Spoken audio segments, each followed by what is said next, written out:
وفي سنة 55 أي 655 هجري مات صاحب مصر الملك المعز أيبك التركماني، قتلته زوجته شجر الدر أو شجرة الدر في الغيرة.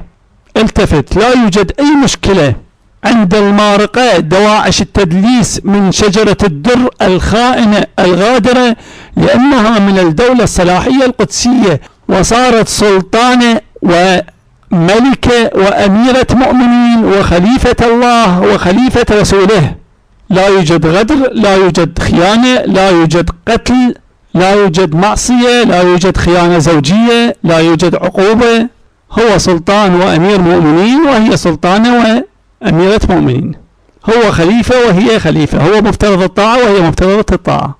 وضاعت الأحكام وضاعت العقوبات وضاع القصاص. فعن أي حدود وأي قصاص يتحدث دواعش هذا العصر؟ وهؤلاء هم أئمتهم في الدول القدسية المقدسة عند ابن تيمية. وجرت فتنة مهولة ببغداد بين الناس في سنة 655 هجري. يقول: وجرت فتنة مهولة ببغداد بين الناس وبين الرافضة، بين الناس وبين الرافضة، وقتل عدة من الفريقين وعظم البلاء ونهب الكرخ، فحنق ابن العلقمي الوزير الرافضي وكاتب هولاكو وطمعه في العراق.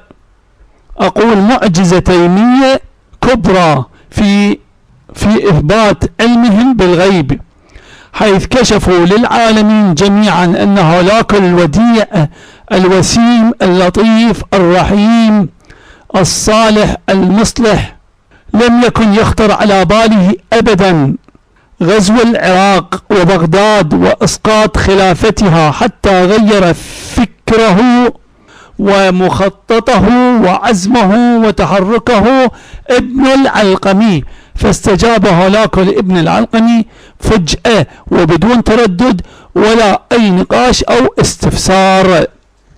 يكمل يقول: فجاءت رسل هولاكو إلى بغداد وفي الباطن معهم فرمانات لغير واحد.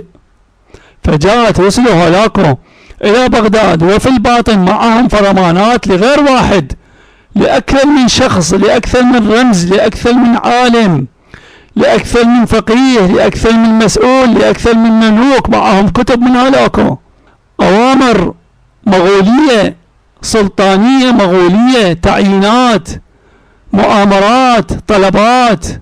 والخليفة لا يدري ما يتم.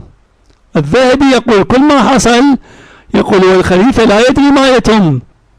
وصاحب دمشق شاب غر جبان، فبعث ولده الطفل مع الحافظي بتقادم وتحف إلى هولاكو فخضع له. ومصر في اضطراب بعد قتل المعز، وصاحب الروم قد هرب إلى بلاد الأشكري، فتمرد هولاكو وتجبر، والكلام للذهبي، فتمرد هولاكو وتجبر واستولى على الممالك، وعاث جنده الكفرة يقتلون ويأسرون ويحرقون. أقول ذكرت كل تلك الأسباب يا ذهبي وفرعت عليها تمرد هولاكو وتجبره، فلماذا استثنيت بغداد من هذه القاعدة والأسباب التي أدت إلى استيلاء هولاكو على البلدان؟